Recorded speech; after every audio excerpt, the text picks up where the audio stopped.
Украина, Норвегия, Черногория ве Арнавутлық Русияге қаршы көрсетілген санкцияларны узатты. Бұл ақта Авропа Шурасы сайтында хабер етілі. Сынырлавлар 2019 сенесі мартның 15-не қадар девам еттірілді. Мемлекетлер Авропа Шурасы сентябрьде алған қарарына қошылды.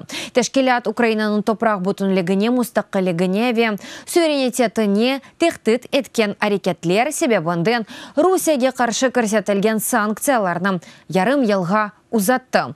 Сынырлавлар жедвеліне 155 адам ве 44 шirket кірді.